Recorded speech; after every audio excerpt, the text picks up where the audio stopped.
Atenção porque vai começar a aula de língua portuguesa.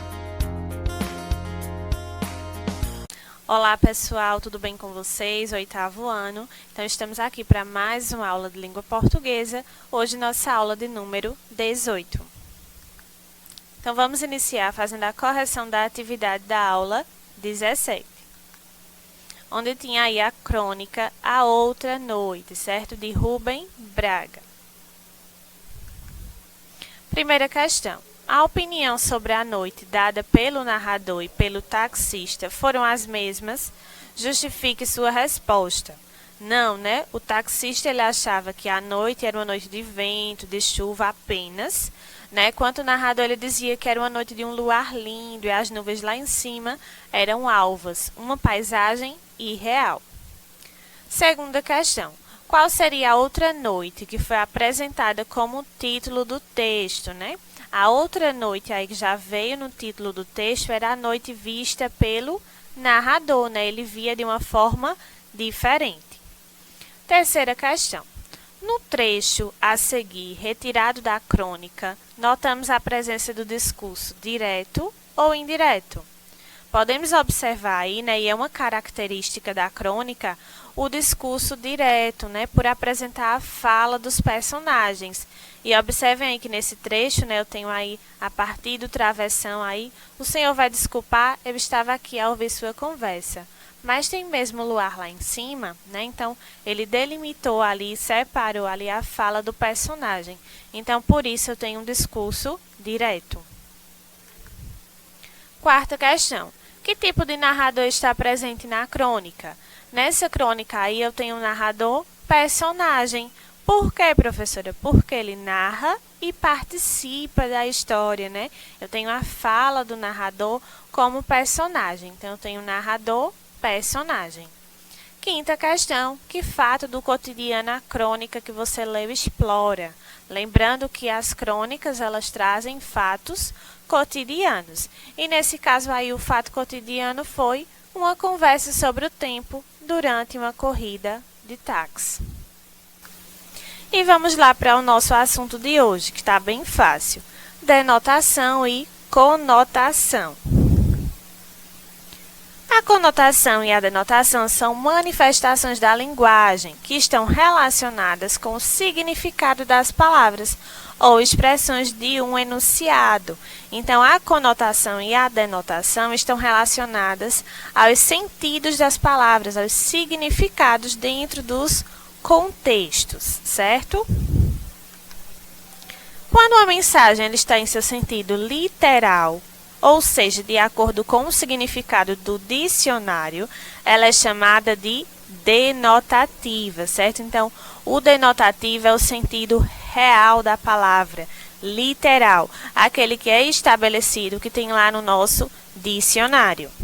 Por outro lado, se uma mensagem ela possui um sentido mais subjetivo e figurado, né, um sentido criado, eu posso dizer que ela é conotativa, certo? Então, uma mesma palavra, de acordo com o contexto, ela pode ter sentidos, significados diferentes, apresentando ou denotativo ou sentido conotativo. O que é denotação? A denotação é o uso do sentido literal ou real da linguagem em uma declaração. Quando utilizada, ela não proporciona espaço para outras interpretações, sendo, portanto, objetiva e precisa, né? Como falei, vai apresentar o seu sentido original, não dando oportunidade para outras interpretações.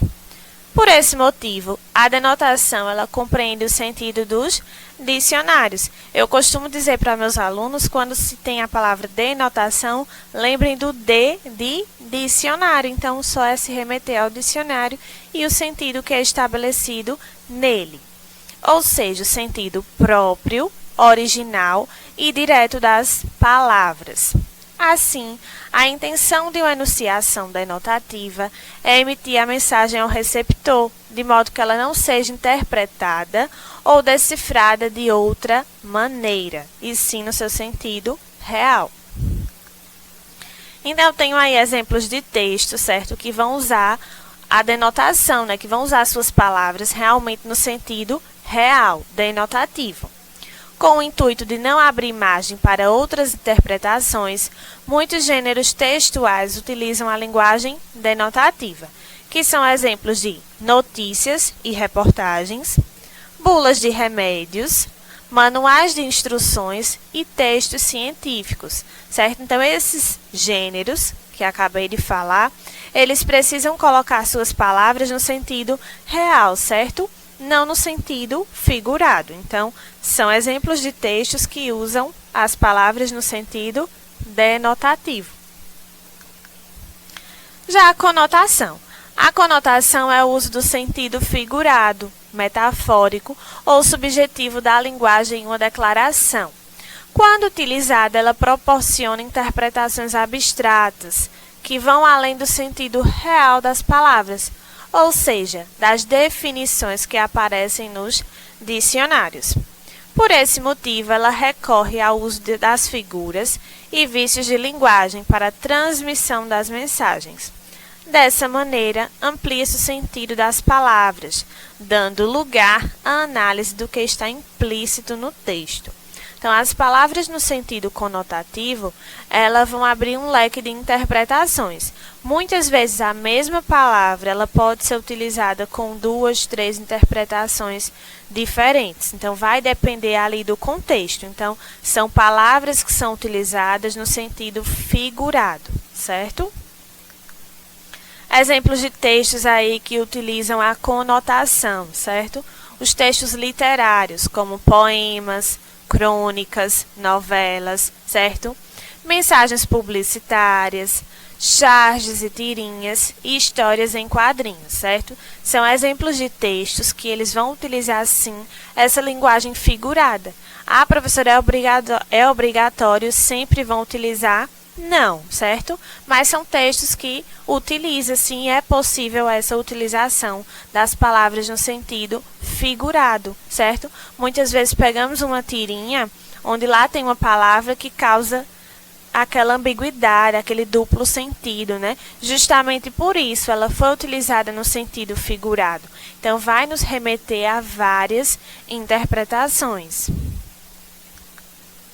Então, aí, fazendo um apanhado geral, certo? O sentido denotativo é o sentido real, permite uma única interpretação, né? Que é aquela feita através do dicionário. Sentido comum a todos, impessoal, objetivo e vai estar presente em textos informativos e jornalísticos. O sentido conotativo vai ser aquele sentido figurado, onde vai permitir várias interpretações, a depender do contexto. Ele é rico, expressivo, né? Possui mais de um sentido, pessoal, subjetivo, né? Pode trazer aí a questão de sentimentos, e vai estar presente em textos literários, publicitários, como poemas, romances e propagandas. Observe os seguintes exemplos. Vamos ver agora essas questões dentro do contexto. Eu tenho aí duas frases com a mesma palavra, aí nesse caso a palavra cara. A menina está com a cara toda pintada. Aquele cara parece suspeito. Observem aí que eu tenho a mesma palavra, certo? Porém, no primeiro exemplo, cara significou aí rosto, né? A cara toda pintada. A parte, né, que antecede a cabeça, conforme consta realmente nos dicionários, o seu significado. Já no segundo exemplo, aí eu tenho a mesma palavra, né, cara, já com um sentido diferente, com um significado diferente, né? E nesse caso aí está se referindo a uma pessoa, a um sujeito, a um indivíduo, certo? Então, eu tenho aí o sentido denotativo e o sentido conotativo, certo? Apresentando aí várias significações. Outro exemplo com a mesma palavra. Marcos quebrou a cara. Quando a gente fala que alguém quebrou a cara, né? Quer dizer o quê? Né? Em seu sentido literal, impessoal, frio, entendemos que Marcos, por algum acidente, fraturou o rosto. Se fosse falar no sentido literal, ele quebrou a cara. Mas quando a gente fala fulano quebrou a cara, a gente quer dizer que ele não se deu bem, ele tentou realizar alguma coisa e não conseguiu. Então, eu tenho aí já um outro sentido a palavra cara, também aí apresentando o sentido conotativo. Confira a diferença entre o sentido denotativo e conotativo das palavras. Então, eu vou ter aí algumas frases com as mesmas palavras, uma no sentido denotativo, outra no sentido conotativo. O Sol é a estrela central do sistema solar. Tenho aí o Sol no sentido denotativo. Quando eu coloco, por exemplo, num poema, você é o sol da minha vida, eu já tenho aí a palavra sol no sentido figurado, conotativo. Mar, vou dar um mergulho no mar, sentido denotativo. Minha vida é um mar de tristezas, né? Ele colocou agora o mar com o sentido conotativo. Casa, ainda não cheguei a casa, sentido denotativo. Esta empresa foi minha casa durante muitos anos. Tenho aí agora o sentido conotativo. Anta. A anta é também chamada de tapir. Sentido denotativo. E quando eu falo alguém, por exemplo, sua anta, chamo alguém, né? Sua anta. Eu coloquei aí no sentido conotativo. Não foi o sentido literal da palavra. Crânio. Estamos estudando os ossos do crânio, sentido denotativo. Ele é mesmo um crânio, aí eu tenho aí o sentido conotativo. Vejamos aí no poema de Luís de Camões, certo? Amor é fogo que arde sem se ver. Amor é fogo que arde sem se ver, é ferida que dói e não se sente. É um contentamento descontente. É dor que desatina sem doer. É um não querer mais que bem querer, e um solitário andar por entre a gente. E nunca contentar-se de contente, e cuidar que se ganhe e se perder. É querer estar preso por vontade, é servir a quem vence o vencedor, é ter com quem nos mata lealdade, mas como causar pode seu favor.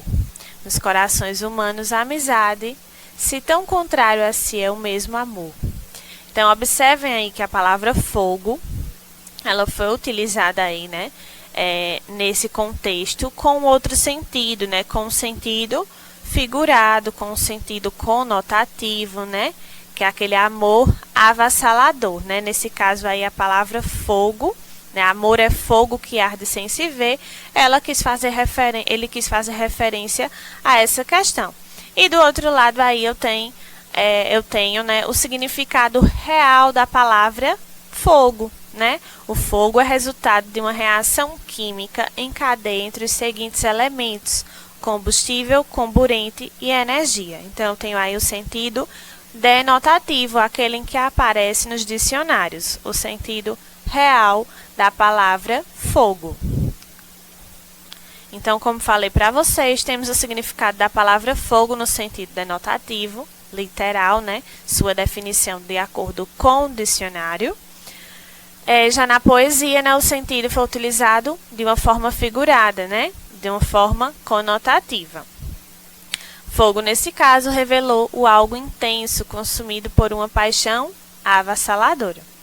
Podemos perceber a presença de uma linguagem figurada, revelando sentimentos e emoções.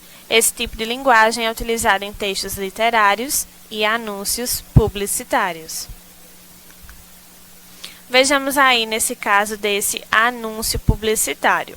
Estamos devorando o planeta. Água, carne, peixe, o mundo já consome mais do que a terra pode oferecer.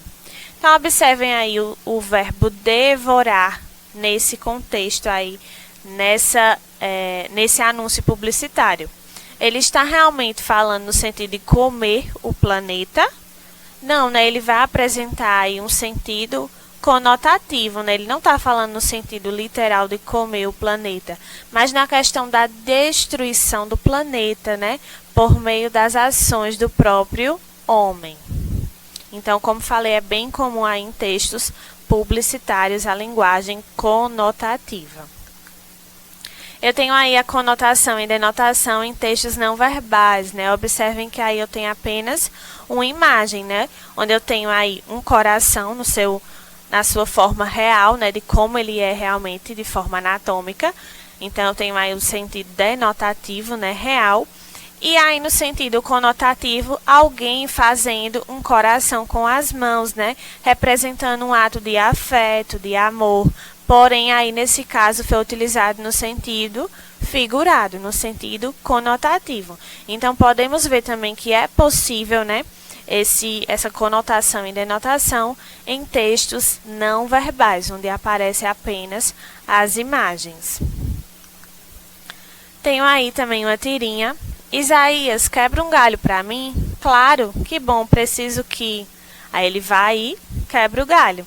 Ele entendeu realmente o que ele quis falar, o que o seu amigo quis pedir. Ele queria que ele fizesse algum favor para ele, né? Quebrasse um galho, quer dizer, fazer um favor, desenrolar alguma coisa. Mas ele entendeu no sentido real e foi lá e quebrou um galho, realmente, no sentido literal. Porém, quando ele falou quebra um galho para mim, ele quis utilizar aí no sentido conotativo. Então, não houve aí o entendimento de ambas as partes, certo? Então, aí a conotação presente na tirinha. Conotação e denotação também, né? E aí também aí em outra charge aí, eu odeio estes pneus, né? Olha aí a mulher olhando os pneuzinhos em frente ao espelho. Aí do outro lado tem um mosquito da dengue dizendo, eu adoro esses pneus. Observem que são dois contextos diferentes, certo? A mesma palavra foi utilizada, né? Pneus. Porém, com a mulher aí, ela está utilizando no sentido figurado, né? Ela criou uma outra significação para a palavra pneu, né? Quando fala que é aquelas gordurinhas localizadas. E aí o mosquito da dengue está falando realmente do pneu lá, no seu sentido real, tá? Então, essa foi nossa aula de hoje, pessoal. Aí estão as referências. Foi um assunto bem simples, espero que tenham gostado e tenham compreendido. A leitura abre a mente, impulsiona sonhos e alimenta a alma. Então, fica aí para vocês abrirem a mente e fazerem mais leituras, leem mais. E muito obrigada pela atenção de vocês e até a próxima aula.